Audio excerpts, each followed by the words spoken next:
Algunas escenas en este programa han sido recreadas. En Washington, D.C., una notoria pandilla de narcotraficantes amenaza a todo un vecindario. Los testigos son intimidados o asesinados. Aun cuando la policía y el FBI abren un caso contra los asesinos, el conteo de cadáveres continúa aumentando. Las ventas de drogas se disparan a medida que un vecindario se convierte en una zona de guerra virtual. Ahora el FBI debe encontrar la clave para destruir a una pandilla mortal conocida en toda la ciudad como K Street Crew. La evidencia se acumula, no hay sospechosos evidentes. Asesino serial prófugo. Ted Kaczynski es arrestado.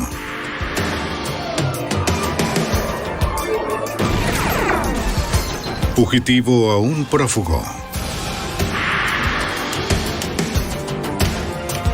Los archivos del FBI.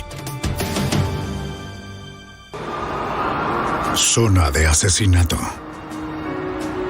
En este episodio se han cambiado algunos nombres. Washington, D.C. En esta ciudad de monumentos y museos se encuentra el corazón de la justicia estadounidense. La Corte Suprema. El Departamento de Justicia. La Oficina Federal de Investigación. Pero incluso la capital de esta nación no es inmune al crimen. 22 de marzo de 1991. Wendy York, de 20 años, regresa a casa después de hacer los mandados. ¿Teresa? Comparte un departamento con sus primas Terita y Teresa Lucas. Teresa está en la sala echada en el sofá. Su cara está cubierta de sangre. ¡No puede ser! Necesito ayuda. Wendy sale corriendo del departamento y llama al 911. El operador de emergencia dirige las unidades a la escena. La policía llega al apartamento en cuestión de minutos. A Teresa Lucas le han disparado en la cabeza. En una habitación trasera encuentran otro cuerpo. ¡Doctor! ¡Por aquí! Y un niño. Aquí. La segunda víctima es la hermana de Teresa, Terita. A ella también le han disparado en la cabeza. Su hijo está ileso. ¡Doctor!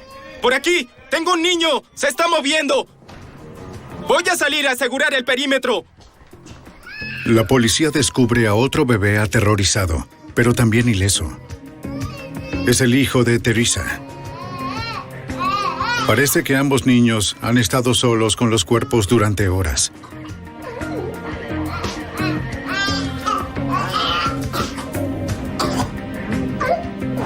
Poco tiempo después, la madre de las víctimas llega al departamento. Brené Brown encuentra el edificio rodeado de policías. No puedes subir allí. Imaginé miles de cosas y traté de entrar. La policía me sujetó, dijeron no puedes entrar. Le dije, esta es mi casa, tengo que entrar. Ese fue el día más horrible de mi vida. Nunca lo olvidaré. Eran madres muy comprometidas y dedicadas que amaban a sus hijos y no merecían morir. Los investigadores hacen las experticias en la escena del crimen. No encuentran signos de entrada forzada. Nada en el departamento parece estar fuera de lugar. No se han llevado objetos de valor. No hay nada que sugiera un motivo para el brutal asesinato. Los detectives sospechan que las víctimas conocían a su asesino. ¿No hay nada en el baño? Nada. Por favor. Los detectives le piden a Brené Brown que revise el departamento. Y dígame si nota algo. La madre afligida está dispuesta a hacer todo lo posible por ayudar. René nota algo que falta en la habitación de Teresa. Lo primero que noté fue que una imagen del tamaño de un póster que estaba allí la noche anterior había desaparecido de la pared. Se encontró un marco, pero una foto del novio de Teresa, Sam Carson, no está. Y entonces le dije al detective, me pregunto dónde está esa foto. Miramos la basura en la parte de atrás y no estaba. Entonces pensé y dije, quien tenga esa foto es el asesino. La policía contacta a Sam Carson para hacerle algunas preguntas. Por eso te llamé. Niega haber estado en el departamento la noche en la que las dos mujeres fueron asesinadas. Aunque Carson es un sospechoso probable, la policía no tiene pruebas físicas que lo relacionen con los asesinatos. ¿Crees que podrías venir? Disculpe, señor. Los detectives entrevistan a personas del vecindario. Detective federal. No. Aunque hubo disparos en el departamento de Lucas, los vecinos dicen que no escucharon nada. ¿Segura de eso? No sé nada al respecto. ¿Conociste a las mujeres? No. No. Dos mujeres jóvenes murieron. Y sin embargo, nadie está dispuesto a hablar de eso. El doble homicidio llama la atención de las autoridades en todo el distrito, incluido el FBI. El agente especial Vin Lizzie está conmocionado por la brutalidad del crimen. El agente Lizzie a menudo trabaja de manera encubierta y debe proteger su identidad. Fue horrible. La policía tenía muy pocas pistas para seguir. Lucharon y lucharon con la investigación durante algún tiempo, pero no hubo verdaderos testigos del hecho. Sin un testigo, la policía no puede identificar a un sospechoso. Sin un motivo no pueden atrapar al asesino de las chicas Lucas. Y sin evidencia, el doble homicidio se convertirá en una estadística. Otro asesinato sin resolver en una ciudad plagada de violencia. El epicentro de esa violencia es Greenleaf Gardens, un proyecto de vivienda en la calle Kay. El narcotráfico ha reducido el vecindario al caos, según el detective Steve Kirchner. El crack golpeó duro a la ciudad en el 85 y el 86, y junto con eso vino mucha violencia. La tasa de homicidios era muy alta. Creo que se debió en principio a los celos de quien ganaba más dinero. Hubo secuestros, asaltos. Solo llevó a una era muy violenta. Los compradores, muchos de ellos de los suburbios, hicieron ricos a los vendedores de Kay Street. El área ofrecía pocas oportunidades económicas. Así que el atractivo del dinero fácil resultó ser una poderosa herramienta de reclutamiento. Fue un gran generador de dinero para ellos, y era bastante difícil decirle a un niño de 14 o 15 años, oye, ve a la escuela, haz las cosas bien, cuando puedes salir a la calle, vender crack y ganar $1,000 al día. Podían comprar todas las cosas que antes no tenían porque vivían en una casa empobrecida. Con millones de dólares en ganancias fáciles en juego, la competencia entre los vendedores se volvió feroz. ¿Qué sucede? ¿Qué? ¿Necesitas irte? Las calles se convirtieron en fronteras mientras las pandillas luchaban por las ventas. El vecindario era un barril de pólvora, según el detective de homicidios Tony Brigadini. El área era mortal. La información que hemos recopilado a lo largo de los años de la investigación muestra que esta quizá fue una de las áreas más peligrosas en el Distrito de Columbia. Está muy cerca de algunos de los edificios gubernamentales en el suroeste de Washington, lo cual era interesante ya que hubo una cantidad increíble de delitos en un área pequeña, muy cerca de un distrito de negocios en el centro. El FBI y la policía local forman la Fuerza de Tareas de Calles Seguras. Su trabajo era limpiar un vecindario que se ha convertido en una zona de guerra. Agentes recorren las calles buscando información sobre las pandillas. Detective Henderson, llevamos un caso sobre asesinato. Sí, señor. ¿Podría ver estas fotografías y decirme si reconoce a algunas de estas jóvenes? Los residentes tienen demasiado miedo de hablar, o incluso ser vistos hablando con los investigadores. Si usted se acerca a la puerta de alguien y llama a su puerta y pide hablar con ellos, en unos 3 minutos todos en ese vecindario sabrán que la policía está allí. Frustrados por la falta de cooperación, los agentes intentan un enfoque diferente. A veces seguimos a las personas al trabajo. Tratamos de contactarlos lejos del vecindario. Intentamos hacer lo posible para que las personas de la zona no sepan que son testigos. Vamos, al menos mírelas. De a poco, los residentes cooperan. Hablan de narcotraficantes que se han apoderado del sector. Decir de él. K Street Crew. La pandilla la dirige Vincent Hill, un sociópata despiadado que parece prosperar con la violencia. Si alguien se acercaba y lo molestaba por cualquier motivo, no tenía problemas en agarrar un bate de béisbol, un martillo, cualquier cosa que pudiera y golpearlos con él. Según el detective Neil Druckmann, el dinero de Hill y su brutalidad lo convierten en el hombre más poderoso del vecindario. Él mismo se comparó con una gran figura de la mafia. No tenía miedo. Según fuentes del FBI, Vincent Hill dirige la pandilla K Street Crew con puño de hierro. Todavía los pandilleros lo respetan. Vincent Hill tenía la reputación de ser un matón, pero al mismo tiempo otros lo admiraban porque veían que tenía dinero. Tenía ropa de moda, tenía autos de lujo. Mientras los manipulaba para que vendieran drogas, lo verían golpear a alguien por no darle suficiente dinero. Todas estas cosas llevaron a los demás a verlo como alguien con quien no querías meterte, a quien no querías desafiar, pero al mismo tiempo era un medio para que pudieran ganar dinero. La distribución de crack conlleva severas sanciones. Una condena podría sacar a Vincent Hill y su pandilla de las calles de forma permanente. Agentes inician una investigación sobre la venta de crack de la pandilla. Pero la pandilla de Hill ya está a un paso adelante. Antes de que el FBI pueda arrestar a K Street Crew por cargos de cocaína, la pandilla de repente cambia a vender marihuana. Se dieron cuenta de que cuando estaban vendiendo crack, se estaban arriesgando demasiado. Vender marihuana era un delito menor. Lo más probable es que ni pagues tiempo por eso. La demanda es enorme. Los compradores llegan desde los suburbios. La pandilla mantiene sus ganancias minimizando el riesgo de tiempo en la cárcel. Las ventas despegaron como un cohete. Todo el mundo estaba haciendo dinero. La gente ganaba $3, $4 o $5,000 al día solo por vender marihuana. Frustrada por el movimiento de la pandilla, la unidad se reagrupa a medida que los vendedores se vuelven aún más audaces.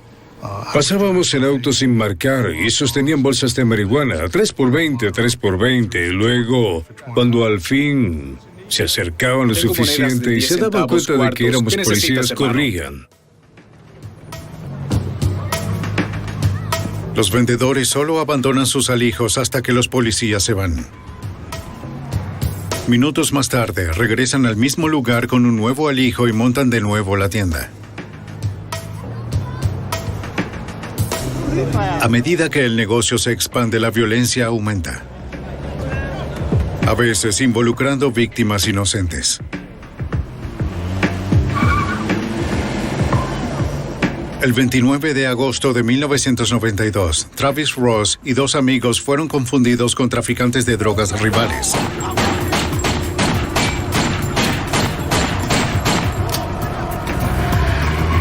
Ross muere al instante. Sus 2 amigos están heridos de gravedad. La policía entrevista a los sobrevivientes. Dicen que no tienen idea de quién les disparó o por qué. Su renuencia a responder preguntas es comprensible. La policía cree que K Street Crew ya ha asesinado a una docena de personas que cooperaron con las autoridades. Lo que no saben es cómo la pandilla puede identificar a estos testigos potenciales.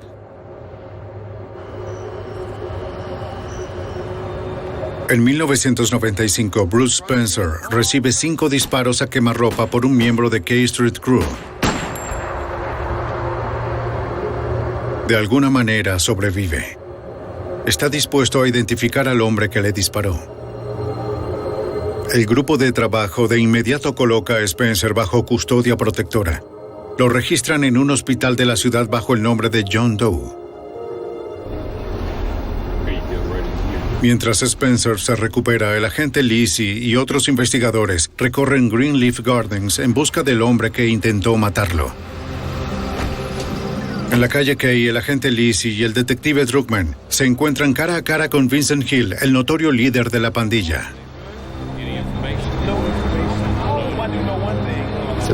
Dijo, mira, todos tus testigos van a morir, cada uno de ellos, incluso tu amigo que está en el hospital con el nombre de John Doe en la habitación. Y me dijo con exactitud cuál habitación era, y negué con la cabeza como si no supiera de qué estaba hablando, pero claro que sabía de qué estaba hablando. Querían hacernos saber que era su negocio localizar a los testigos y silenciarlos. Los investigadores están aún más decididos a proteger a sus testigos. Pero la noticia de la amenaza de Hill llega a Spencer. Temiendo por su vida, el testigo se niega a ayudar a los investigadores. No puedo, hermano, no puedo. Todo está funcionando. Vamos. La unidad está frustrada, habiendo perdido otra batalla en su guerra contra K Street Crew.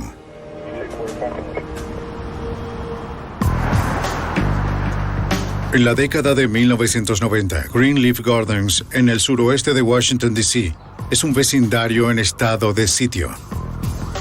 Una pandilla que se llama a sí misma K Street Crew ha reclamado el proyecto de vivienda como base de operaciones y lo ha convertido en una zona de matanza. La policía local, que trabaja en estrecha colaboración con el FBI, lucha para vincular a la pandilla con una serie de asesinatos. Los investigadores saben que se necesitarán más que las condenas individuales por asesinato para detener la violencia generalizada. Necesitan una estrategia que acabe con toda la pandilla. El grupo de trabajo conjunto decide usar RICO, un estatuto federal de extorsión que les permitirá procesar a K Street Crew como una sola organización corrupta que vende drogas y comete asesinatos para proteger sus intereses. Detectives de homicidios reexaminan docenas de casos congelados, casos que alguna vez fueron atribuidos a la violencia aleatoria de la zona. Buscan cualquier cosa que vincule a K Street Crew con el asesinato, según el detective Tony Brigadini. Algunos de los casos que investigábamos tenían 8 años, 10 años. Tendríamos que volver a investigar los casos, tratar de encontrar evidencia que había sido recogida 8 o 10 años antes, localizar fotografías de la escena del crimen, cosas de esa naturaleza. Sí, ahí, aquí está. ¿Ves este auto? Es el mismo. Entonces, al tratar de construir un caso sólido, lidiábamos con muy poca información. Mientras tanto, los agentes lanzan una operación de vigilancia encubierta para recopilar evidencia sobre el creciente negocio de drogas de la pandilla. Agente especial Vince Lizzie. Queríamos mostrar la naturaleza conspirativa de estas personas, cómo operaban en la calle, cómo se turnaban para vender drogas y quién suministraba a quién. Y pensamos que si pudiésemos tener agentes encubiertos en el grupo, podríamos lograr esto. Agentes del FBI se establecieron en un departamento con vista a la calle Kay. El propietario lo ofrece sin cargos. Como la mayoría de los residentes de Greenleaf Gardens, está harto de las drogas y la violencia. Conseguimos algunos equipos de cámara, video y fotos fijas y nos sentábamos allí para mirarlos y tratar de obtener los patrones de la gente de K Street. Veríamos a Vincent Hill y veríamos cómo operaba. Los investigadores observaron el área por semanas. Una vez que establecieron los patrones de la pandilla, desarrollan un plan. La mayoría de las transacciones de drogas de K Street se realizan con compradores en autos. Para acercarse a los vendedores necesitarían un vehículo. Decidimos que el mejor rumbo era utilizar una camioneta. Conseguimos la camioneta más vieja y sucia que tenía el FBI. Compramos algunas cajas de herramientas y las colocamos en la parte trasera de la camioneta para que luciera como una deconstrucción. La camioneta está equipada con cámaras de vigilancia y micrófonos. 2 investigadores de la policía, Joe Abdallah y Jim Shirer, son reclutados de otro precinto. Como foráneos, no serán reconocidos por miembros de la pandilla. Se harán pasar por trabajadores de la construcción para hacer las compras de drogas. Investigador de la policía, Joe Abdallah.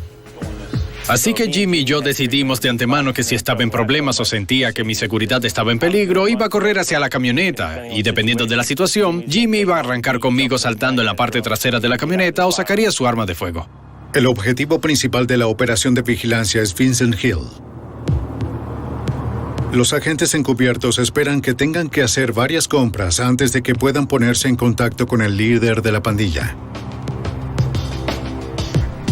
5 vehículos que llevan equipos de 2 hombres forman un perímetro alrededor del vecindario.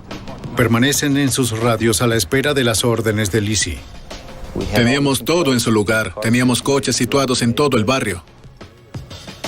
Y dijimos, bien, vamos a intentarlo. Que nadie se mueva hasta que dé la señal. Cuando los oficiales intentan su primera compra encubierta, Jim Shirer sabe que se dirige a un territorio peligroso. Tan pronto como doblamos la esquina, mi corazón comenzó a acelerarse. Sabíamos que no había vuelta atrás. Abdallah y Shirer buscaron un distribuidor, cualquier distribuidor para comprar. Luego, en una esquina, ven a Vincent Hill flanqueado por sus lugartenientes.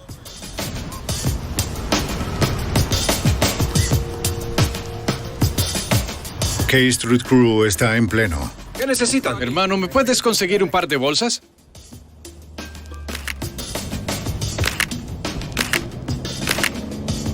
Abdallah no lo piensa 2 veces. Sale de la camioneta.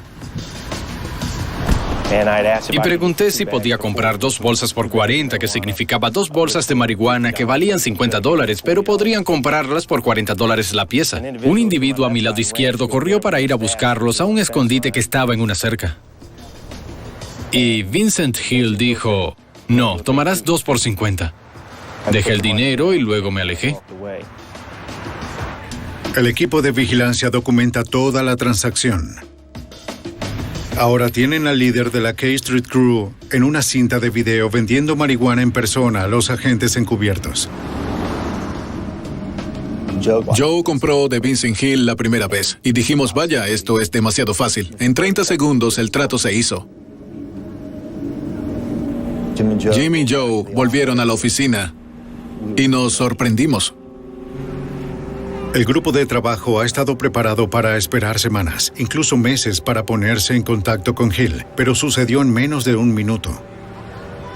El FBI presiona su ventaja. Durante los próximos 6 meses continúan comprando marihuana directamente de Hill, aumentando de manera gradual la cantidad. Cada vez la venta se fotografía con cuidado. A través de las compras encubiertas, los investigadores descubren que Hill controla todo lo que sucede en la zona. Oye, ¿qué sucede? Esto queda claro cuando Abdallah y Shirer intentan realizar una compra a alguien que no sea Hill. Y nos preparábamos para hacer la compra. Había alguien gritando por la calle. Cuando miramos hacia atrás, era Vincent Hill. Bajamos la cuadra, nos encontramos con él y le compramos. Creo que tenía ese tipo de poder en ese lugar. Durante meses, las compras siguen como un reloj. Abdallah está haciendo más que hacer compras. Está construyendo una relación. Poco a poco se gana la confianza de Hill y trata de obtener información. Traté de tener cualquier conversación que pudiera con él y hubo ocasiones en las que intentaba sacarle conversación en la que él decía, mira, si la policía entra en la cuadra, tengo un lugar donde huir, tú no. Así que dime lo que necesitas y acabemos con esto. Y también hubo momentos en que tuve una conversación con él sobre el arreglo de compras de peso, o más que la bolsa de $20, lo que llamaríamos cantidades al por mayor a 100 gramos. Abdallah comienza a comprar en grandes cantidades y se mueve de gramos a kilos. Le dice a Hill que está vendiendo marihuana en el sitio de construcción donde trabaja. Hubo ocasiones en las que, de hecho, me dio drogas por adelantado, lo que significaba que me las daba gratis para pagarlas en una fecha posterior. Teníamos ese tipo de confianza e incluso me dio buenos consejos al comprar por peso. Me suministraba las bolsas más pequeñas de $20. Me dio paquetes de esos en algunas ocasiones y me decía cómo lidiar con la mercancía para venderla en ciertas cantidades y a mis amigos. Me dio consejos útiles sobre cómo hacer eso. Durante 6 meses, la operación se lleva a cabo sin problemas. Entonces, una compra de rutina pone a todos en guardia. En un momento, cuando le hice una compra, regresé a la camioneta. Jimmy conducía y yo estaba en el asiento del copiloto. Jimmy dijo, oye, te está saludando. Hacía señas para que bajara la ventanilla, así que la bajé y me dijo, oye, estos tipos de aquí dicen que tu amigo es un oficial de policía. Contigo no hay problema. Pero él dijo, esos tipos los matarán. Alguien que me diga qué está pasando. Oye, sé que no pueden jugarse así conmigo, Hizo ¿cierto? que nos marcháramos y luego, cuando comenzamos a irnos, los tipos a los que él estaba señalando tenían como capuchas en sus caras y apartaron sus cabezas de nosotros. Abdallah y Shirer no creen que Hill sospeche que son policías. Así continúan la operación.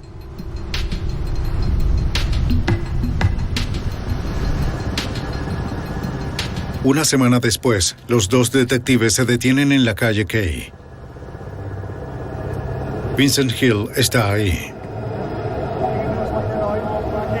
Hill estaba distante, no quería tener nada que ver conmigo. Dijo que no sabía dónde vendía la marihuana. No sabía de qué estaba hablando, y fue muy confuso porque incluso cuando estaba enojado y enajenado, solo tenía prisa. Pero este día estaba como, no tengo nada, no sé de qué hablas, vete a otro lado. Hill los envía a otro distribuidor en la cuadra. Esa noche, Abdallah se encuentra con el vendedor en una casa abandonada.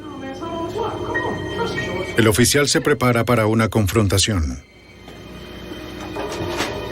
El caballero entró en una casa vacía. ¿Me llamó? Es seguro aquí.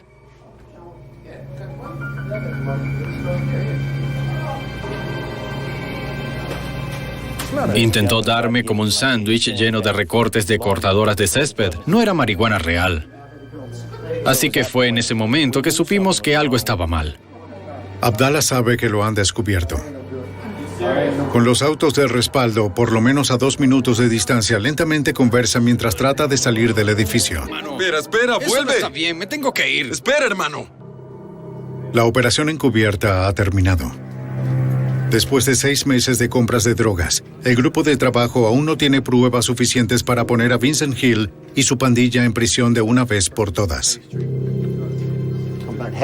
Si solo los hubiésemos acusado de la conspiración de drogas, podría haber tenido 10 años, quizás 5 años. Y lo que es peor, no se los habría responsabilizado por todos los crímenes violentos que cometieron. Así que todavía necesitábamos investigar los asesinatos, los robos, los secuestros y todos los crímenes violentos asociados con ese grupo. Los investigadores todavía tienen mucho trabajo que hacer. Mientras tanto, las calles se enfurecen con violencia.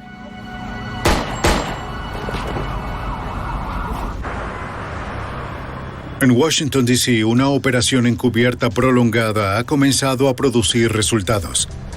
Los investigadores han grabado en video la infame K Street Crew vendiendo drogas.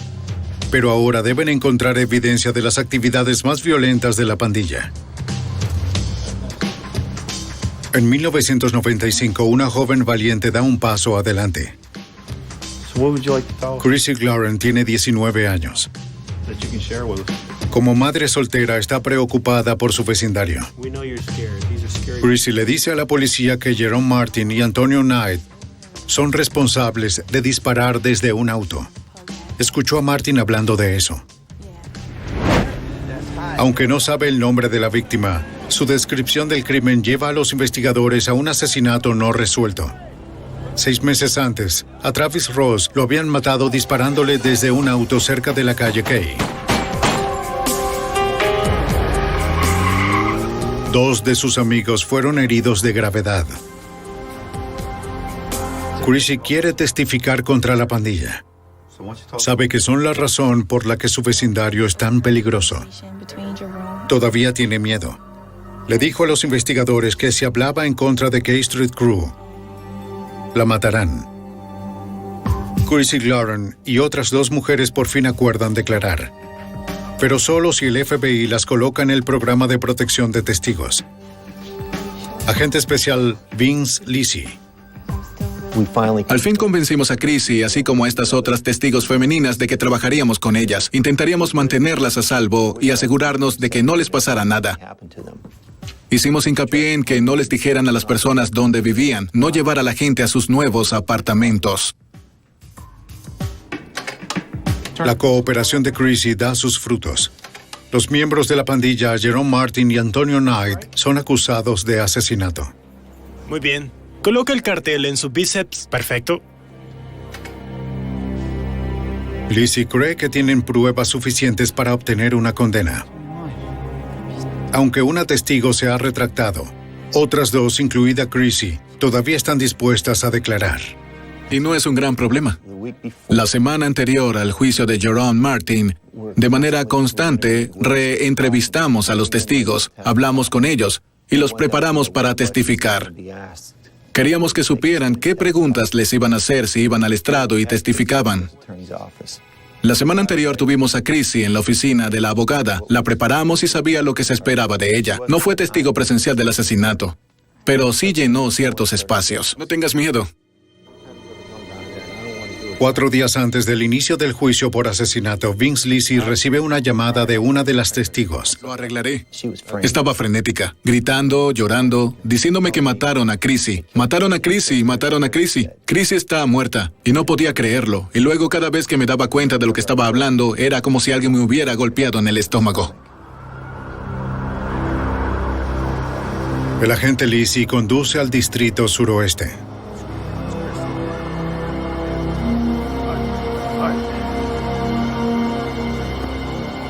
En la escena del crimen, la policía le cuenta lo que sucedió. Dejemos marcado eso de inmediato. ¿Llamaste a los forenses? Según testigos, Chrissy asistió a una fiesta en la calle 37, en la casa de la novia de Antonio Knight. Al salir de la fiesta, aparecieron 2 hombres armados y abrieron fuego.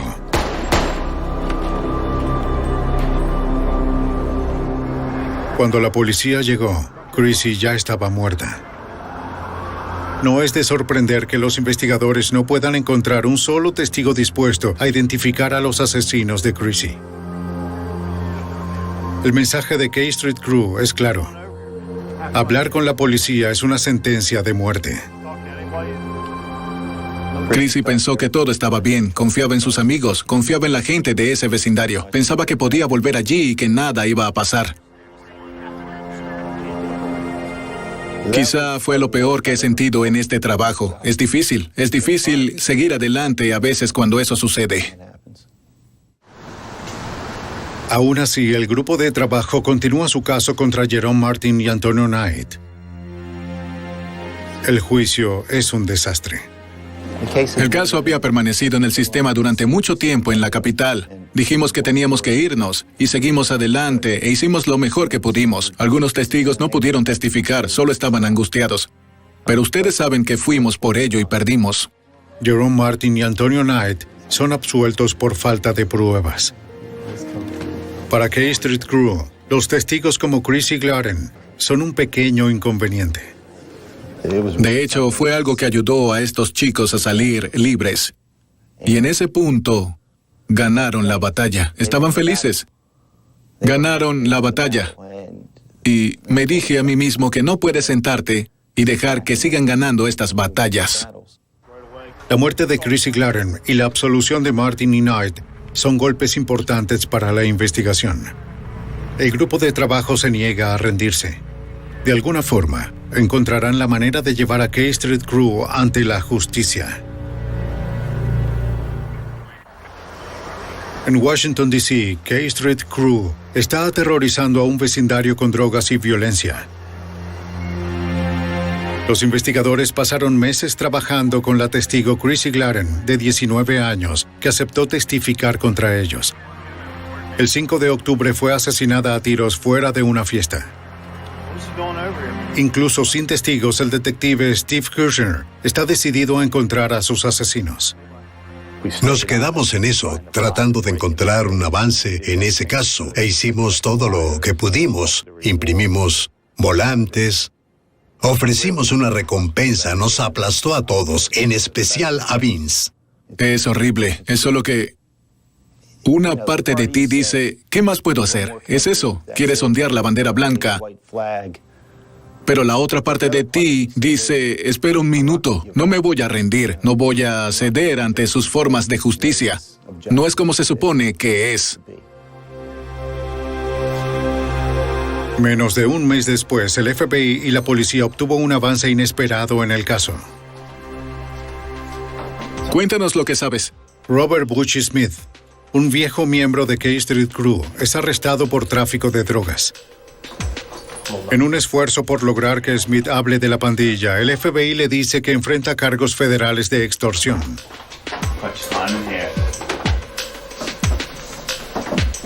Están construyendo un caso rico que vinculará el negocio de las drogas de la pandilla a una serie de asesinatos. La táctica funciona. Smith por fin acepta hablar. Cuéntanos lo que sabes.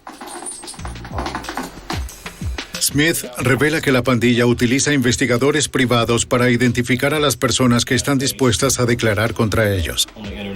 También utilizan la ley de libertad de información para obtener documentos de la corte y dirigirse a posibles testigos. Smith le da a los investigadores pistas sobre varios secuestros, disparos y asesinatos no resueltos, según el detective Tony Brigadini.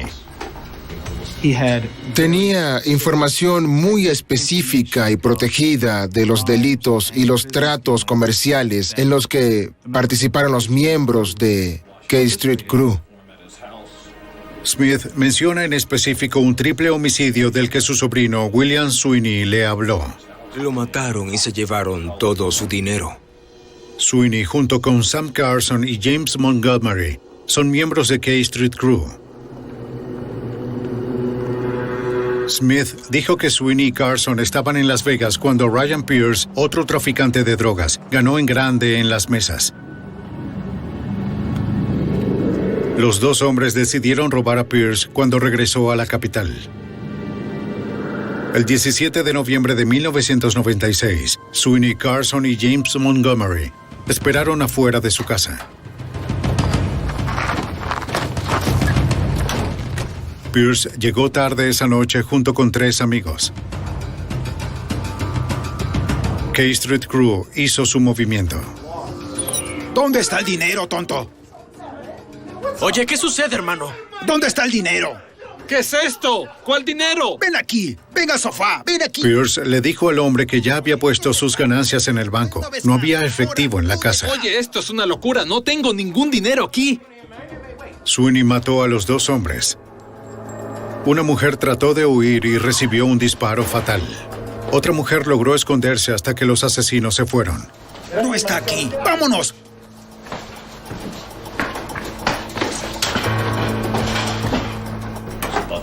Según Butch Smith, K Street Crew suele matar a personas en respuesta a una amenaza. Pero el asesinato de Pierce era diferente. Esta vez se trataba de codicia. Los investigadores esperan que la información de Smith sea el avance que necesitan para acabar con la pandilla. En ese momento, sabíamos que estaba bien. Ahora podíamos comenzar a preparar el marco de una acusación para poder comenzar a preparar los cargos contra estos sujetos por delitos distintos a las drogas. Smith acepta convertirse en un informante del FBI a cambio de una sentencia reducida. Es una decisión arriesgada. Estoy muerto. Estoy acabado. Si alguien descubre que está hablando con las autoridades, Vincent Hill hará que lo maten.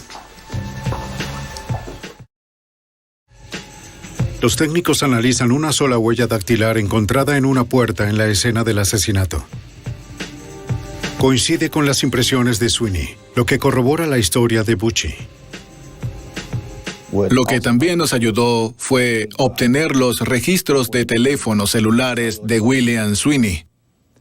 Algunas de las personas que trabajaban en el caso comenzaron a investigar eso y contactaron a la compañía de teléfonos celulares y descubrieron que el teléfono se usó cerca de la escena del triple asesinato en el momento del asesinato.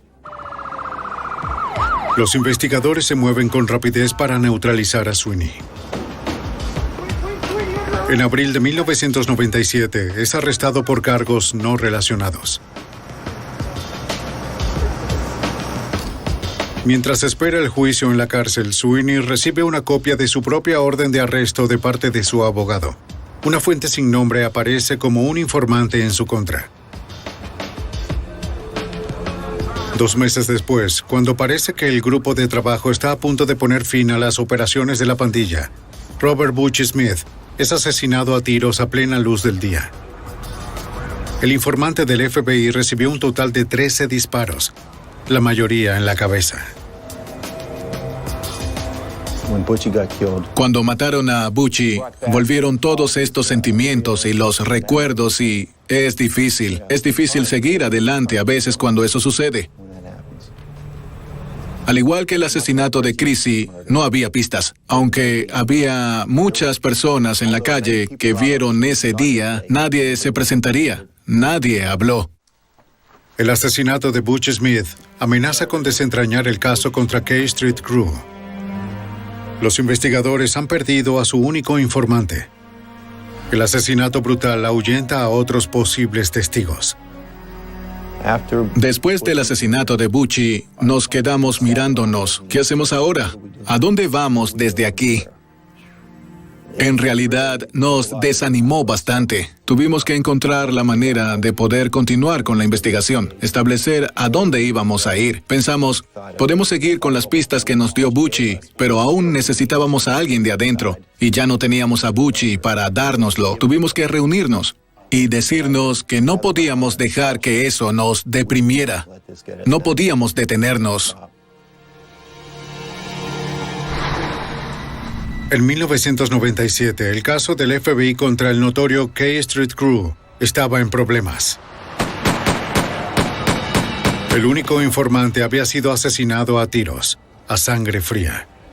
Otros testigos potenciales están aterrorizados de que enfrentarán el mismo destino.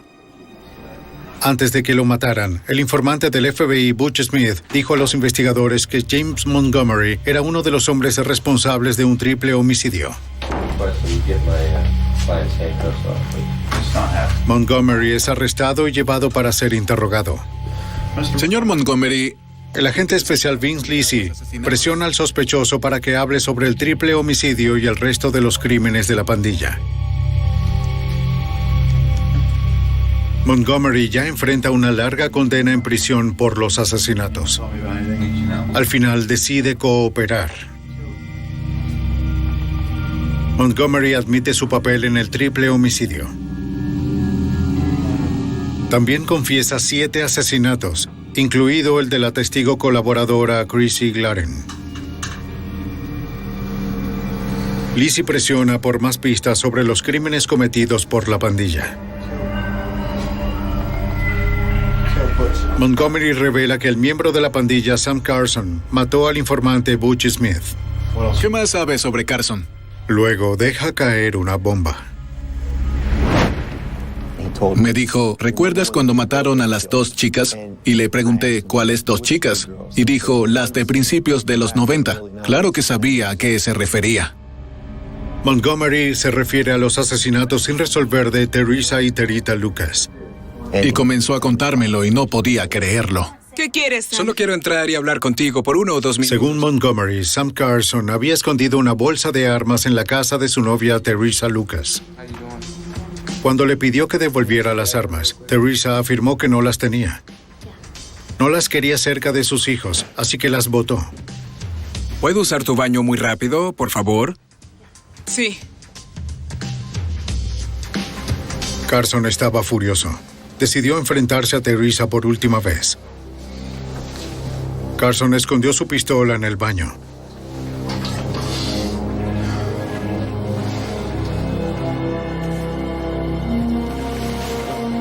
Entonces, ¿cómo estás hoy, Teresa? Intentó calmar los temores de Teresa, mostrándole que estaba desarmado. ¿Sabes de qué se trata? Quiero mis armas, Teresa. Comenzó de nuevo a preguntarle, ¿dónde están mis armas? Necesito mis armas. ¿Dónde las pusiste? No, nadie las tiene, Sam. Las boté. ¡Las quiero ahora mismo! No, Sam. Los niños están en la casa. ¡Quiero mis armas, Teresa! Y ella le dio una respuesta que no fue satisfactoria. Estás borracho. ¿Quieres que me vaya? Vete. ¿Verdad? Me iré. Volvió al baño. Sacó su pistola. Te metes con la persona equivocada, Teresa. Sam. Te mereces esto. Y la mató. Sam entró en el dormitorio y cuando Terita se despertó y comenzó a sentarse en la cama, le disparó y la mató.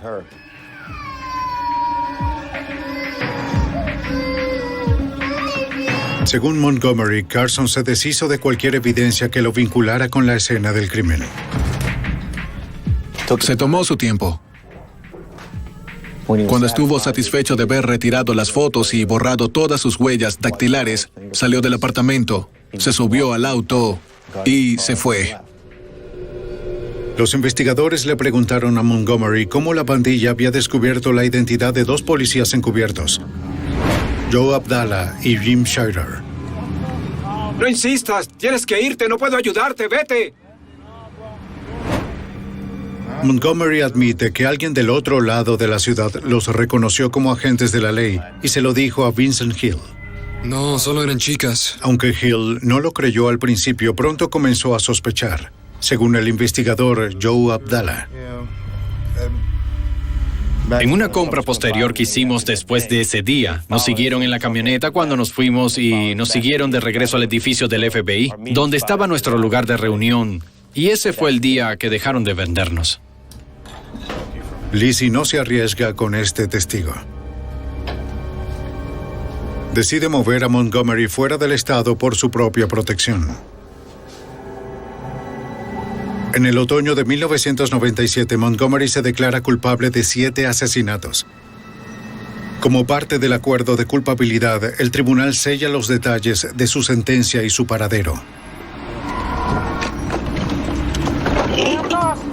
FBI, tengo una orden para su arresto. Ponga las manos sobre su cabeza ahora. La policía arresta a Sam Carson y lo acusa del asesinato de Teresa y Terita Lucas. William Sweeney, ya en la cárcel por cargos no relacionados, está acusado de triple homicidio.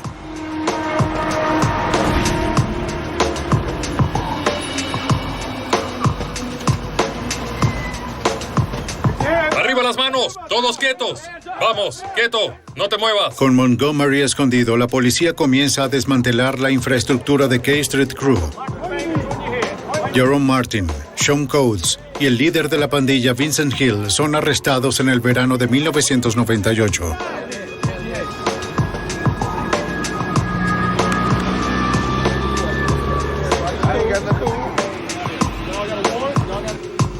Una acusación federal imputa a la pandilla por 13 asesinatos, 87 cargos de crimen organizado, distribución de drogas, secuestro y robos. Un juez federal permite que el testimonio registrado de Chrissy Gladden y Robert Butch Smith se presente en el juicio. Incluso en la muerte, las víctimas de la pandilla apuntan con un dedo a sus asesinos. En 2001, todos los pandilleros acusados de asesinato son condenados. Reciben sentencias de por vida sin posibilidad de libertad condicional. Miembros de la pandilla no acusados de asesinato se declaran culpables de cargos que van desde el secuestro hasta el tráfico de drogas. No tengo la menor duda de que si estos tipos se quedaban en la calle, habrían seguido haciendo lo que estaban haciendo. Esa era su vida. Sabían cómo vender drogas, cómo robar a la gente, cómo matar a la gente. Gracias a los incansables esfuerzos tanto del FBI como de la policía, la calle Kay es ahora un lugar más seguro para vivir.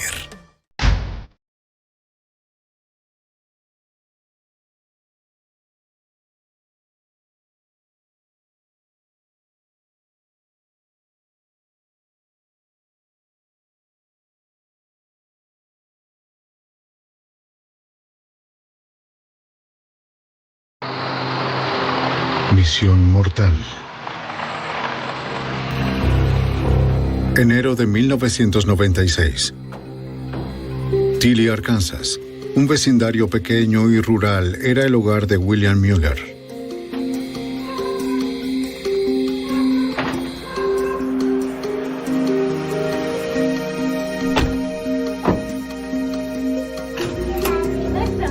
Mueller era aficionado a las armas y un electricista independiente. Su esposa Nancy educaba en casa a su hija de 8 años, Sarah. Al volver a casa, los Mueller fueron sorprendidos por 2 hombres en su casa. FBI, todos al suelo. Manos en la espalda. Las manos en la espalda, señora.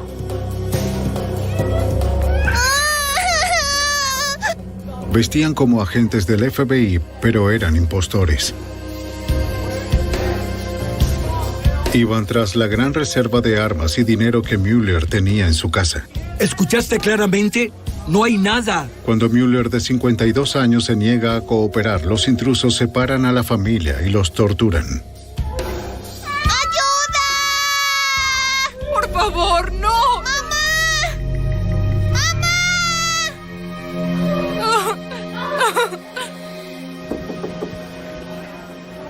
La madre de Nancy Mueller, Erling Branch, comienza a preocuparse al no saber nada de su hija en 2 semanas. Acude al alguacil por ayuda. Por lo general converso. Le explica que la familia suele viajar a exhibiciones de armas, pero su hija siempre la llama al volver. Bien, señora. Y esto es inusual. Aunque los Mueller vivían en un condado vecino, el alguacil conocía a la familia y acordó investigar el asunto. Contactó a las autoridades locales y conversó con los vecinos de los Mueller. Aunque el alguacil no encuentra rastro de la familia, las personas que los conocen no están preocupadas. Para muchos no había por qué preocuparse. La mayoría pensaba que quizás se había ido a algún lugar y querían estar solos por un tiempo. Sí, es de ellos. El 11 de febrero, un mes después de su desaparición, un granjero encuentra el jeep de los Mueller oculto y abandonado en la carretera, a kilómetros de su casa. El detective Aaron Duvall, de la oficina del alguacil del condado de Pope, es enviado a investigar. Estaba a unos 32 kilómetros al norte de Russellville, en la carretera estatal 7, escondido detrás de unos arbustos. Me pidieron tomar el caso. Fui hasta allá, tomé fotografías del vehículo y del remolque. Dentro del jeep, Duvall encuentra el bolso de Nancy Mueller. Tomó su billetera y su identificación. El remolque usado por Bill Mueller para transportar municiones a exhibiciones de armas estaba vacío. Pasaron varios meses y los Mueller aún seguían desaparecidos. A 60 kilómetros de Tilly, una pareja de ancianos disfruta de un día de pesca cerca de Russellville. Esperando haber atrapado un pez, la mujer ala su caña. Dame el cuchillo.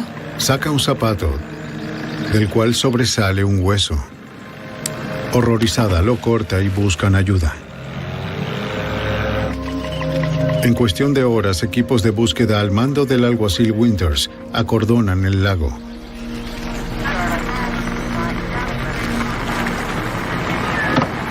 Usan ganchos de metal para arrastrar lo que está en el fondo. Los buzos nadan hasta las profundidades. Al final del día recuperan partes de un cuerpo, una víctima de asesinato. El torso tenía una roca atada con mucha cinta adhesiva.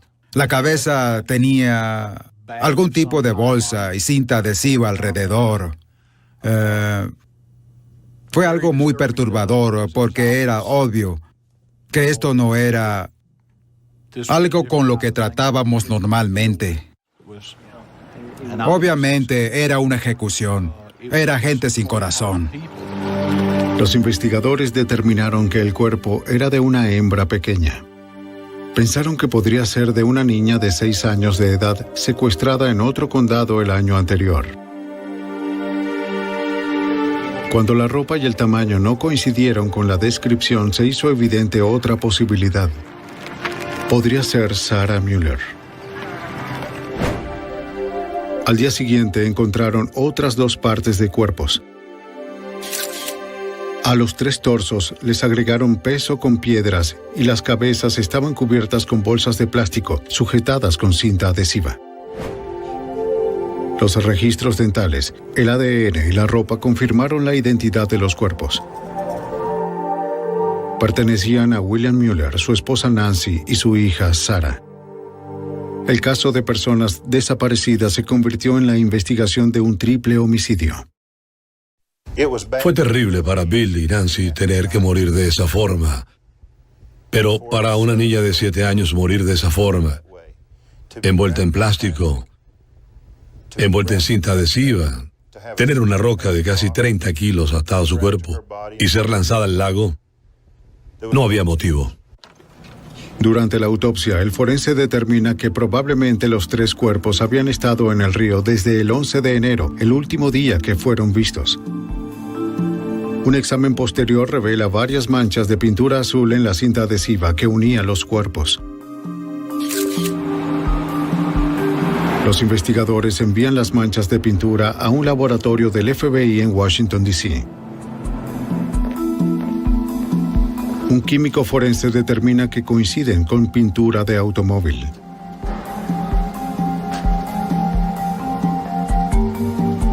El desafío es hacer la conexión con la marca y el modelo específico.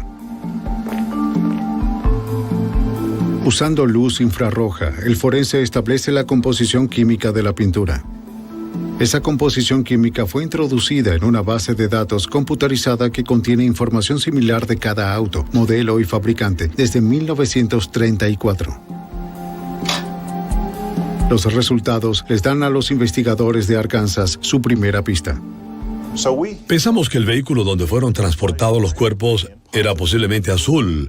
Se determinó un color azul particular, azul metálico. El FBI incluso pudo reducir la búsqueda a un vehículo General Motors. Los investigadores dedujeron que buscaban al menos a 2 implicados. Uno debe haber conducido el auto azul con los cuerpos dentro, mientras el otro lo siguió en el jeep de los Mueller. Al momento de lanzar los cuerpos, los Mueller posiblemente ya habían fallecido, sofocados por las bolsas plásticas.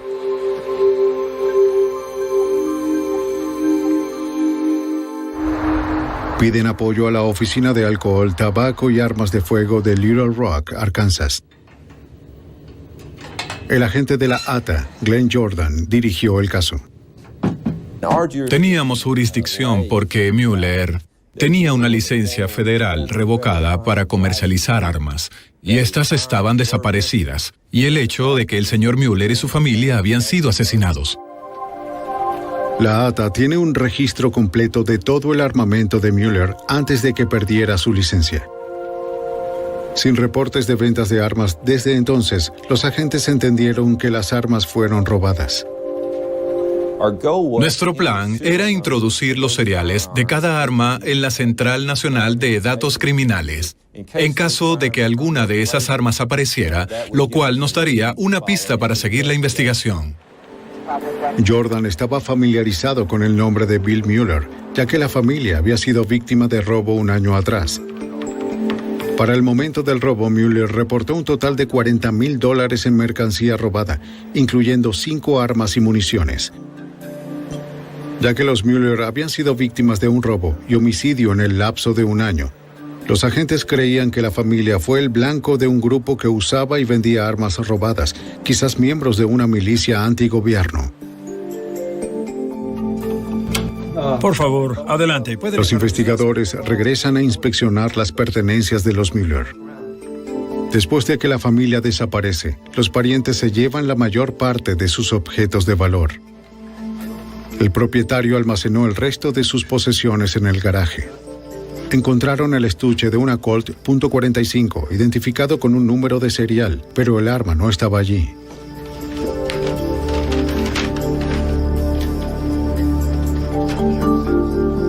También hallan una fotografía de la familia con unos amigos. La ATA introdujo el serial de la Colt .45 en la CNDC, la Central Nacional de Datos Criminales. Obtienen un resultado. La pistola los guía hasta un hombre llamado Travis Brake. Fue arrestado 5 meses atrás en Seattle, Washington, por llevar un arma escondida. Debido a que el arma estaba vinculada a otro crimen, Brake es arrestado de nuevo por la policía de Seattle, esta vez por posesión de un arma robada. Era robada. ¿Qué sabes sobre eso? Jordan y Duval vuelan a Washington para interrogarlo. ¿Sabe quiénes eran?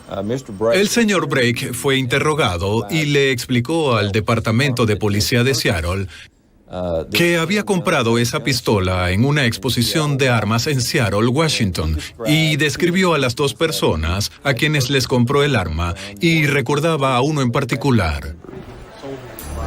Le muestran la fotografía encontrada entre las pertenencias de Mueller.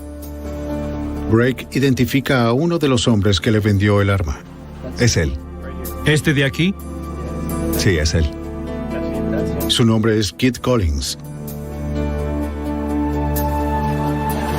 Los agentes le preguntan a los amigos de Bill y Nancy Mueller si escucharon de él. Collins había sido muy cercano a los Mueller. Asistieron a exhibiciones de armas juntos.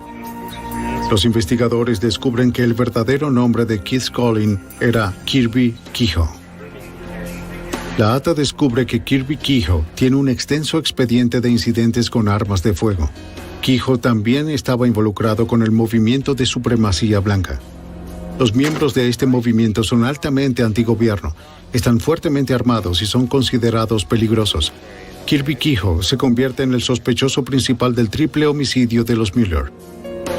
Los investigadores necesitan más evidencia antes de proceder con un arresto.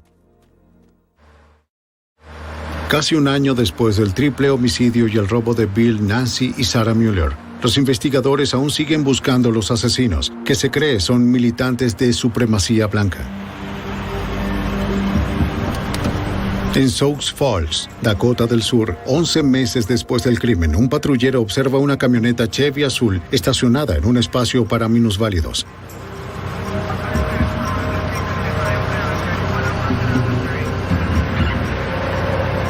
Encuentra a una joven pareja durmiendo adentro. El hombre dice llamarse Sean Haynes. ¿Tiene identificación? Él y su novia embarazada se detuvieron para descansar un poco. Por las pegatinas de su camioneta, el patrullero creyó que era un miembro de supremacía blanca. Le pregunta a Haynes si lleva consigo algún arma. Haynes le muestra 2 armas en la parte trasera de su vehículo.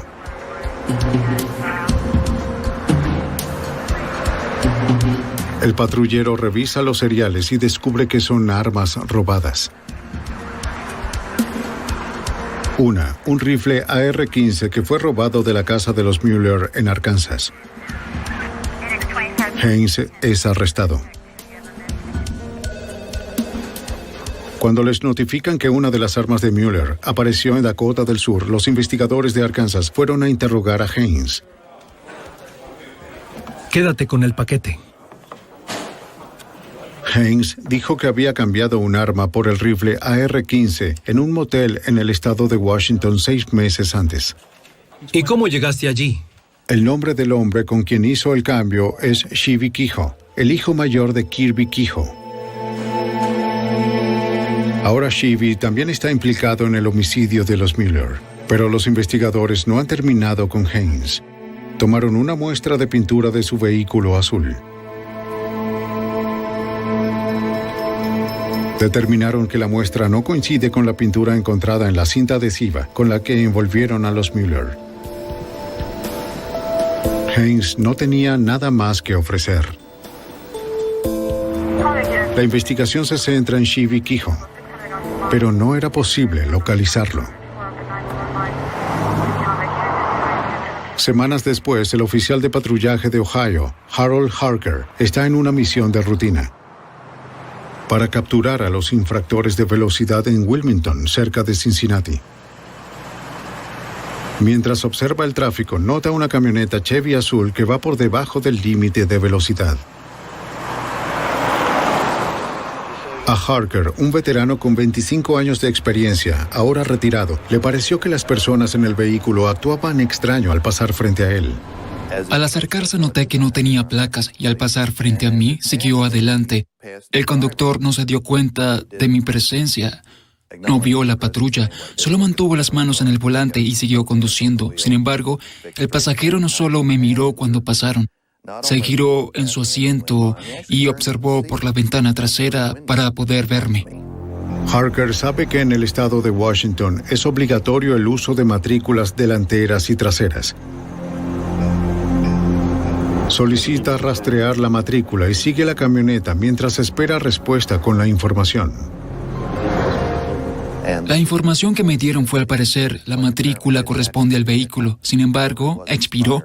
Así que en ese momento tomé la decisión de que una vez llegáramos a Wilmington, donde los terraplenes eran más anchos, allí le estaría un aviso de alto. El vehículo de Harker está equipado con una cámara de video colocada en el tablero. Un micrófono está sujeto a la camisa de Harker.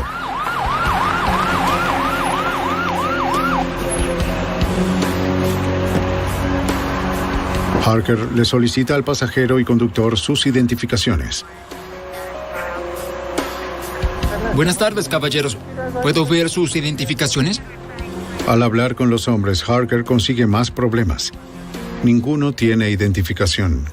El conductor le habla de una manera muy animada, mientras el pasajero solo miraba al frente.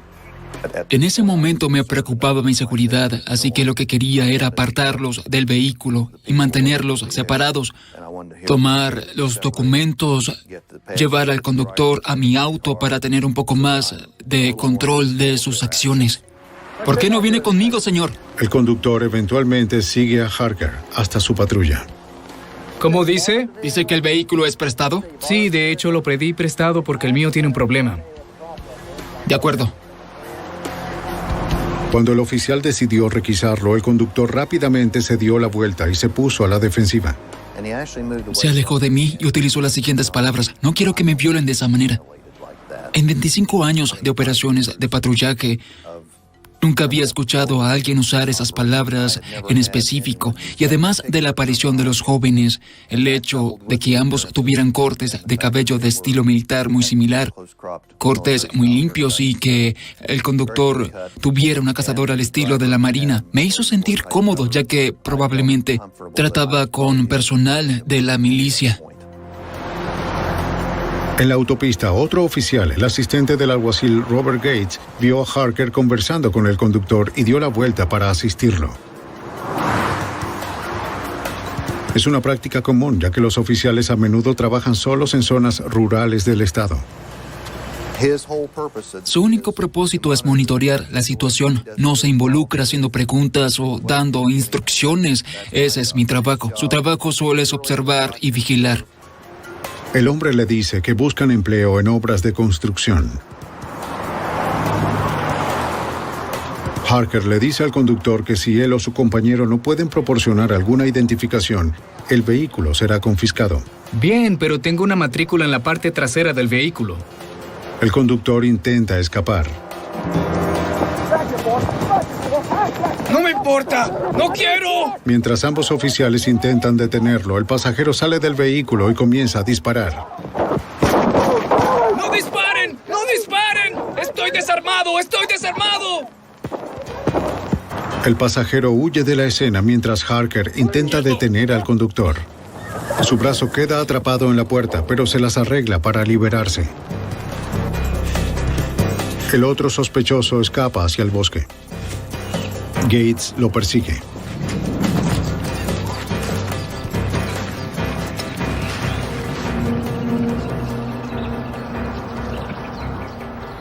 Teme una emboscada entre los densos árboles, así que se devuelve.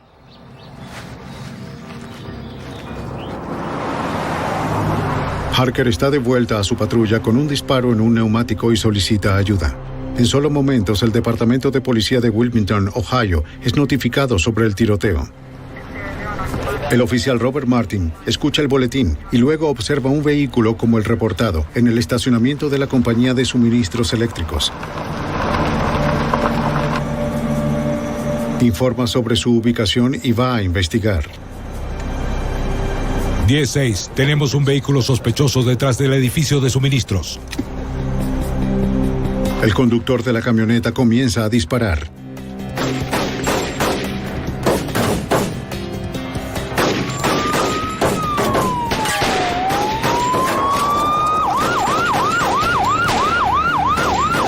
Otro oficial llega al lugar para ayudar a Martin.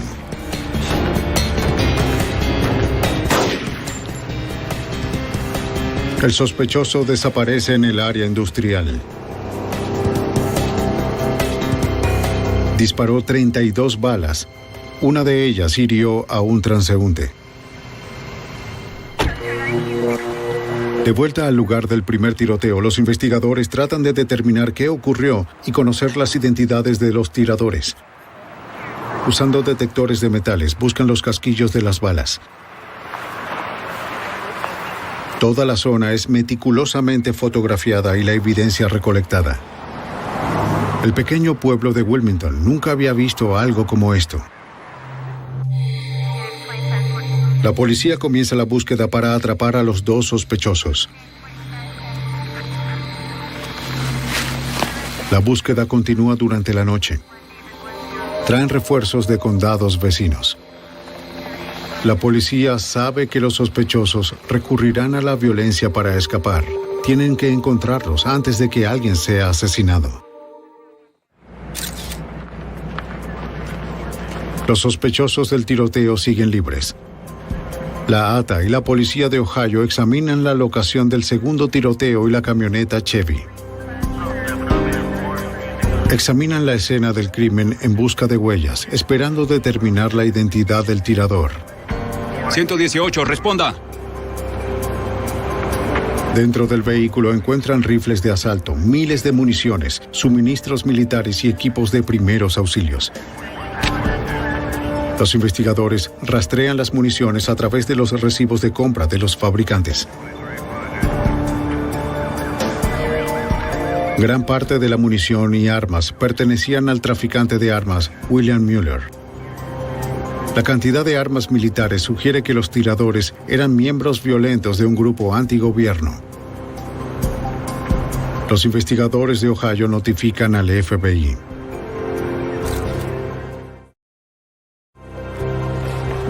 El agente del FBI, Bill Hargraves, de la oficina de Cincinnati, encabezó la investigación. El caso se calificó como terrorismo nacional debido a los elementos que se encontraron en la camioneta, donde tenían numerosas armas, municiones, uniformes policiales, equipamiento e identificaciones oficiales. Sí, soy el oficial Kerman de la policía de Ohio. Los oficiales del estado de Ohio rastrean el registro del vehículo y dan con el nombre de Jacob Settle, de Spokane, Washington. Fuera del estado y viajando. Searle le dice al patrullero que el día del tiroteo estaba con unos amigos en Washington, a más de 3,000 kilómetros de Ohio. ¿Sabes dónde está? También afirma que había vendido el vehículo a un hombre llamado Chevy Quijo. ¿No sabes dónde está tu vehículo? A las autoridades les tomará varios días corroborar la historia de Searle. La policía de Ohio compara la fotografía de la licencia de conducir de Searle con las imágenes de los fugitivos captados en el video.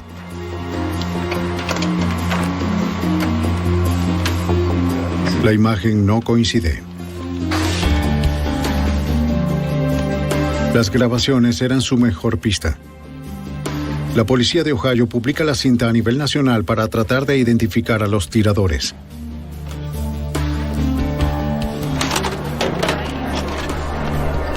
El video se transmite en las noticias de la mañana en todo el país y les da a los investigadores el hallazgo que necesitan. Una reportera de la televisora de Washington reconoce al conductor como un supremacista blanco que entrevistó años antes para el programa Hard Copy. Él me parece familiar. Su nombre era Chevy Quijo. Sobre él el mes pasado, ¿cierto? Sí, tienes Varios razón. policías y residentes del pueblo confirmaron la identificación. En Arkansas, los investigadores del condado de Poe, que trabajan en el caso del triple homicidio de los Mueller, ven el video. Por primera vez, ven a Chevy Quijo. Ayudan a los investigadores de Ohio y federales en la búsqueda, ya que Chevy también es sospechoso de los asesinatos de Arkansas. Duval y Jordan viajan a Ohio para reunirse con el agente del FBI Hargraves y compartir información. Le dicen a Hargraves que los asesinos usaron un vehículo azul General Motors para transportar a las víctimas. Hargraves cree que la conexión es fuerte, ya que el vehículo abandonado luego del tiroteo era una camioneta Chevy azul y parte de los artículos de los Mueller fueron hallados dentro. Pero ¿cómo encontrarlos fuera del estado? El equipo acordó que si los restos de pintura de la camioneta coincidían con las manchas azules encontradas en las víctimas, tendrían evidencia forense que vincularía a Chevy Kehoe con los crímenes de Arkansas. En el laboratorio del FBI en Washington, D.C., los forenses determinan que las manchas de pintura no coinciden con la muestra colectada en Arkansas.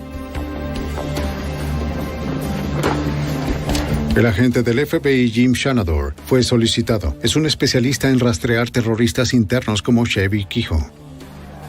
Descubrimos que se habían alistado para actividades como la milicia y que tenían una visión antigobierno y estaban en contra de la aplicación de la ley. Todo esto realmente nos dio la seguridad sobre cuál sería el próximo paso de estos sospechosos.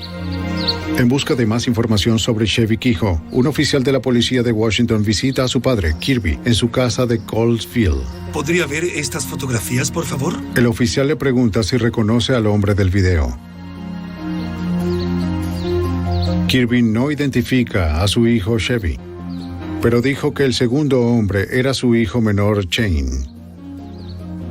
Eso nos pareció inusual porque en el video es muy fácil identificar al conductor, que es Chevy, pero no tan fácil identificar a Shane.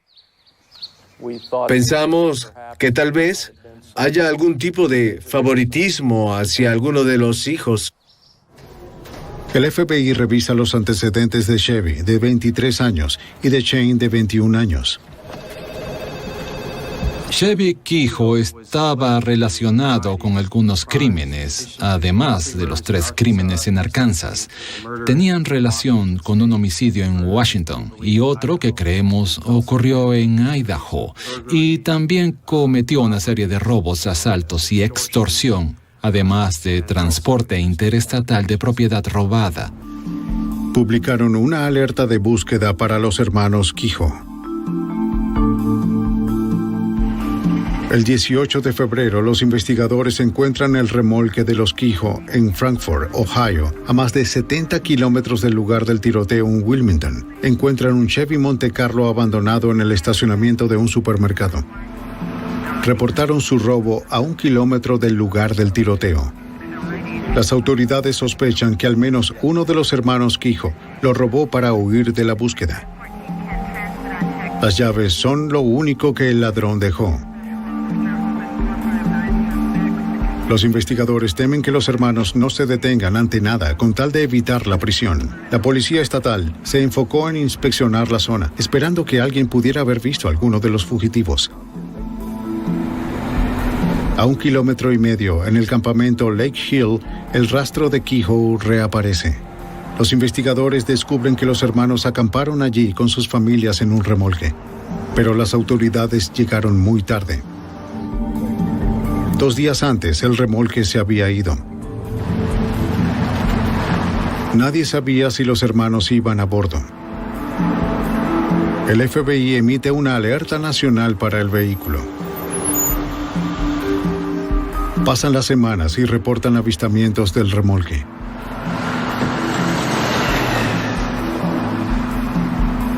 También vieron mujeres y niños en el remolque. Cada vez que las autoridades respondían un llamado, el remolque ya se había ido.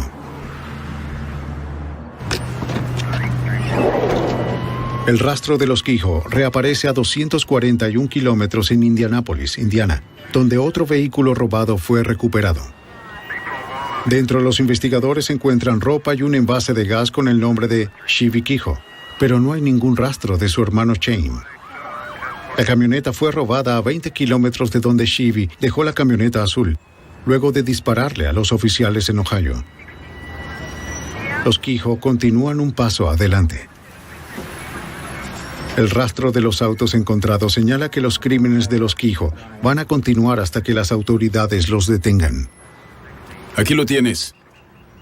En principio pensamos que si eran confrontados de nuevo por las autoridades, habría una gran posibilidad de iniciar otro tiroteo y alguien inocente podría resultar herido. En todo el país, los investigadores locales y federales recibieron alerta roja. Necesitaban encontrar a los hermanos Kehoe antes de que volvieran a atacar.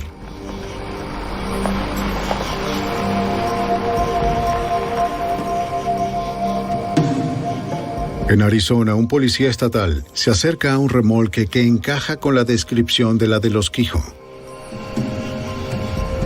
No tenía matrículas y sus persianas estaban cerradas.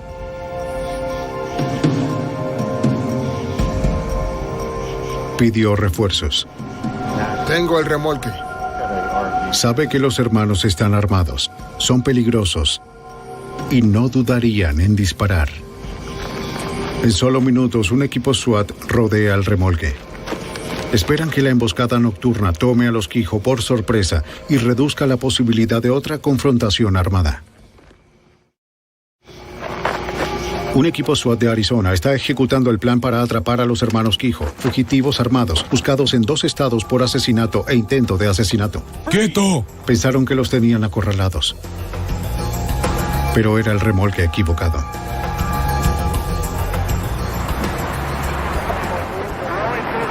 Días más tarde, un oficial de Wyoming encuentra el remolque de los Kehoe descompuesto y abandonado en un tramo desolado de la carretera. El FBI es notificado y solicita que el remolque sea trasladado a la ciudad para inspeccionarlo. Gracias.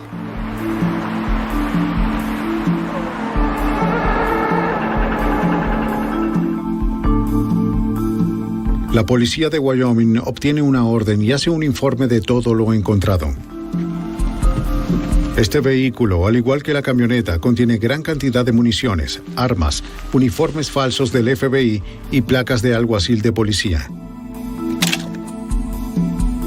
Un descubrimiento detiene a los oficiales en su investigación. Oye, ven a ver esto. Una caja de componentes explosivos, incluyendo baterías usadas para detonar bombas. Temiendo que sea una trampa, los agentes solicitan ayuda al escuadrón antibomba. Los negocios cercanos y las oficinas gubernamentales son evacuados. Centímetro a centímetro, el escuadrón antibombas revisa el remolque. La minuciosa investigación no reveló dispositivos activos. Pero el peligro no acaba. De acuerdo al agente de la ATA, Jordan, los hermanos Kehoe tienen una fábrica para hacer bombas, lo cual incrementa el potencial de violencia. Los componentes para hacer bombas encontrados fueron algunos cilindros metálicos, varios tipos de químicos, muchos tazones para mezclar, placas calientes, filtros de café, instrucciones para fabricar detonadores caseros, con una gran variedad de elementos para fabricar bombas. Los recibos encontrados revelan la travesía de la familia desde que salieron de Ohio. Viajaron a Virginia Occidental, Carolina del Norte, Alabama, Texas y Montana, antes de abandonar el remolque en Wyoming. El vehículo ofrece algunas pistas sobre el paradero actual de los Kehoe.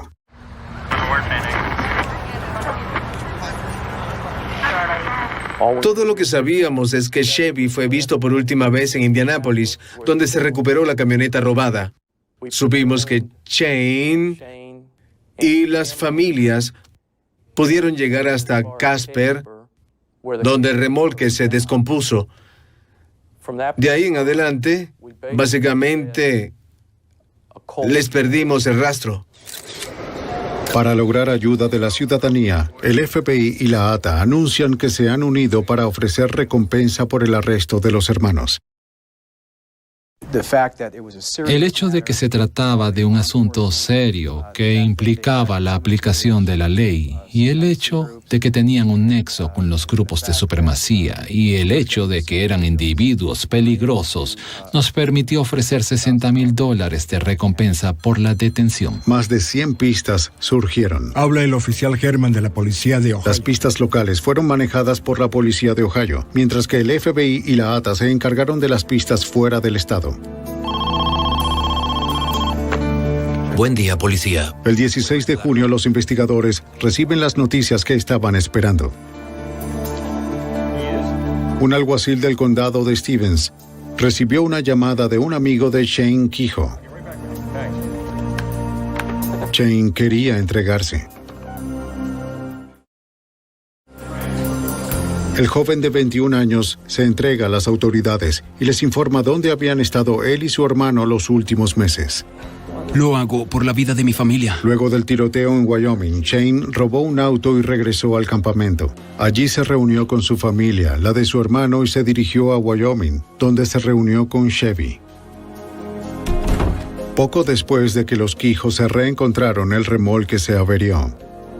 Chevy le dice a los investigadores que él y su hermano finalmente encontraron refugio para ellos y sus familias en un rancho en una zona rural al sur de Utah. Un granjero y su esposa los recibieron y les ofrecieron quedarse a cambio de trabajar en el rancho. Pero la situación comenzó a deteriorarse. Chevy no podía controlar su temperamento explosivo. Pienso, Shane y su esposa Tana comenzaron a preocuparse. Chevy habló de crear su propia orden de supremacía blanca. Pensó en matar a su esposa Karina debido a la descendencia india o americana de su familia. Incluso habló de asesinar a sus propios padres, Kirby y Gloria, con el fin de criar a sus 6 hermanos más jóvenes bajo sus ideales. El 12 de junio, casi 4 meses después de los tiroteos de Ohio, Chevy finalmente volvió su paranoia en ascenso contra su hermano. Shane nos explicó que recientemente tuvieron una pelea y que temía por su vida y por la de toda su familia. Shane también les dice a los investigadores que Chevy tiene varios objetos que pertenecen a los Mueller. Chevy también admitió asfixiar a la familia Mueller. Sin saber lo que Chevy haría a continuación, Shane y su familia huyeron a Utah en medio de la noche, conduciendo más de 1,600 kilómetros a Washington.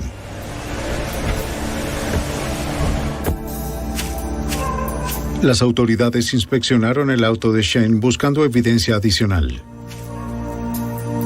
Los forenses determinaron que el color original del vehículo que pertenecía a Chevy Kehoe era azul y no blanco.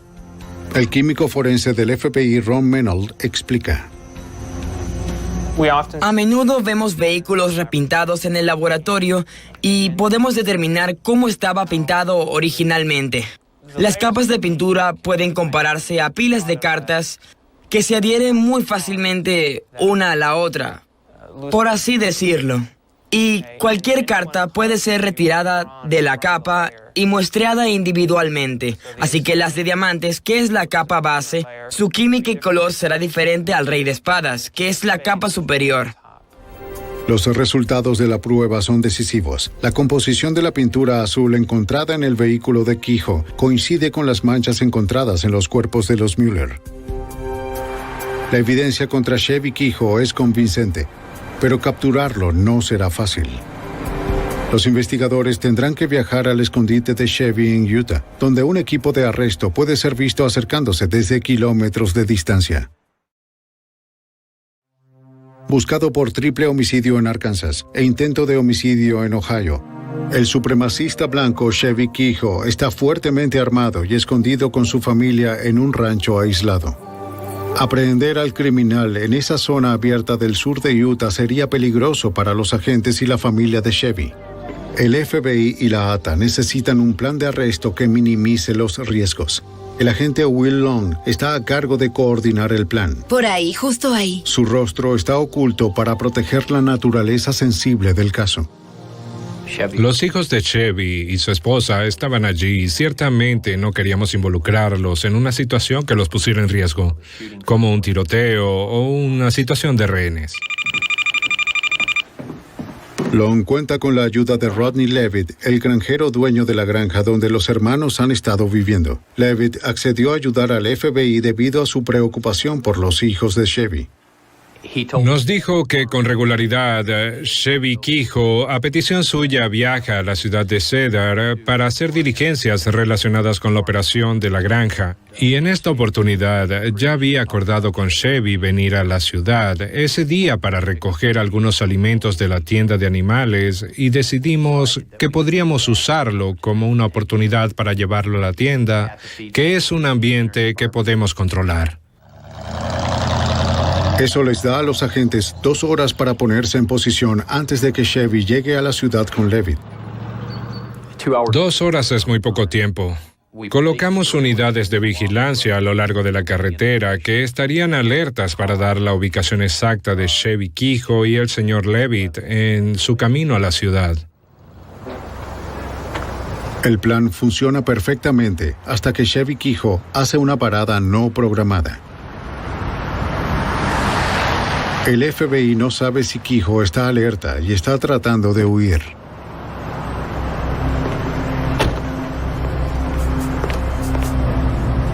El agente en el lugar solicita refuerzos. Espera instrucciones para detener a Kehoe o proteger la vida de Levitt. Por unos momentos sin aliento, nadie sabe lo que pasará después. Chevy regresa a la camioneta con una soda.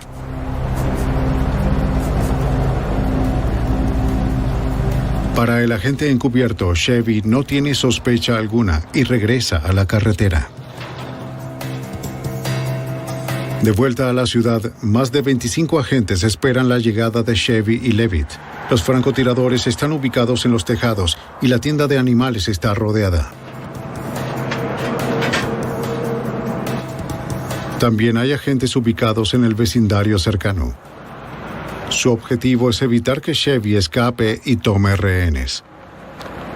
Mientras el agente Long coloca heno frente a la tienda, su plan por poco se arruina.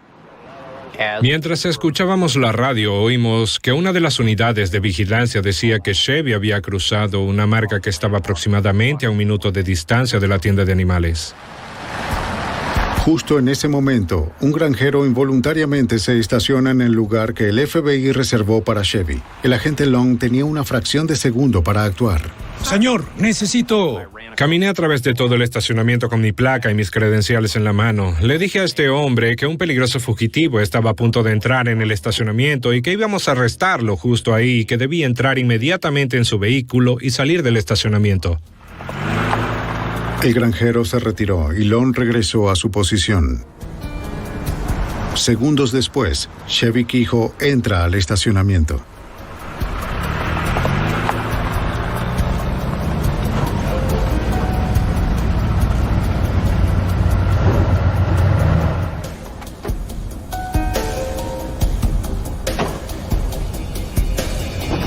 ¡Agente del FBI! ¡Al suelo! ¡Al suelo! ¡Vamos, al suelo! Long y su equipo se abalanzan sobre el presunto asesino, dejándolo sin tiempo de tomar el arma que tenía oculta.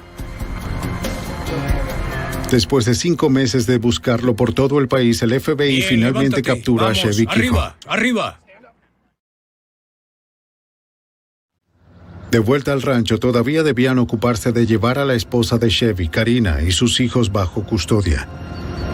Nuevamente Levitt ofrece su ayuda. Aparentemente el señor Levitt tenía una lesión en la espalda y Karina siempre abría la puerta para que el señor Levitt pudiera entrar a la propiedad como cortesía debido a su lesión. Para abrir la puerta, Karina tiene que salir de la casa, dándoles a los agentes la oportunidad de arrestarla. Long se escondió en la parte trasera de la camioneta con otros 2 agentes. Tal y como lo anticipamos, Karina salió a abrir la puerta y mientras ella miraba la puerta y se concentraba en manipular el pestillo, salimos de la parte trasera de la camioneta. ¡FBI! ¡Manos arriba! ¡Quiero ver tus manos! Inmediatamente la requisamos y encontramos una pistola 9 milímetros cargada en el bolsillo de Ahora, atrás. ¡al suelo, señora! ¡Separe las piernas! ¡Extienda sus brazos! Long obtuvo una orden de cateo para el remolque de Kehoe en la propiedad de Levitt. Está bien, ¿de acuerdo? Antes de inspeccionarlo, el FBI escolta a uno de los niños fuera de la casa y se los entrega al granjero.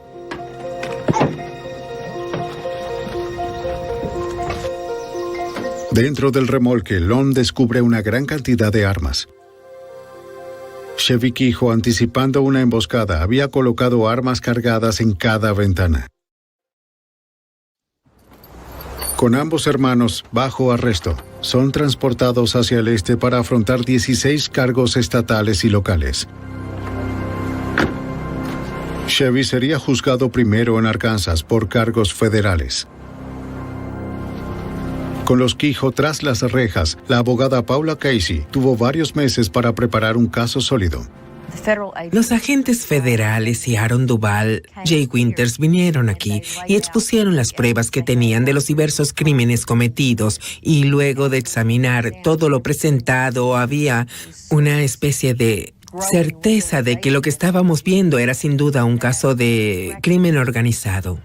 Agrupando todas las actividades ilegales de Chevy bajo el término de crimen organizado, Casey necesita demostrar que los crímenes se cometieron solo para expandir su movimiento de supremacía blanca. El Estatuto de Crimen Organizado nos permitió dar al jurado la imagen completa de lo sucedido. Nos permite unir todo para poder presentar toda la evidencia al jurado y que tomen una decisión. Chevy Kehoe fue acusado de 57 crímenes federales, incluyendo el brutal asesinato de Bill, Nancy y su hija de 8 años, Sarah. Chevy Kehoe fue juzgado y después de 3 meses de juicio, el jurado lo declara culpable del crimen organizado y como resultado de su condena, recibió cadena perpetua, sin posibilidad de libertad condicional, porque en el sistema federal no hay libertad condicional. En cuanto a su hermano Shane, a pesar de sus afirmaciones de defensa propia, fue encontrado culpable de los cargos que el Estado impuso en su contra. Entre ellos, intento de homicidio por el tiroteo en Wilmington. Actualmente ha cumplido 24 años y medio. La razón por la que creo que varias agencias colaboraron y trabajaron con esto fue porque era un crimen horrible. Era un crimen en el que era obviamente difícil averiguar qué sucedió, exactamente cómo sucedió. Son este tipo de cosas en las que todos quieren ayudar y saben que no podíamos resolverlo solos. Y si hubiera sido su caso, ellos tampoco podrían haberlos resuelto solos. Solo era cuestión de trabajar juntos, porque la conclusión es que existen malas personas. Y todos debían involucrarse por una causa común, que era poner al tipo malo tras las rejas.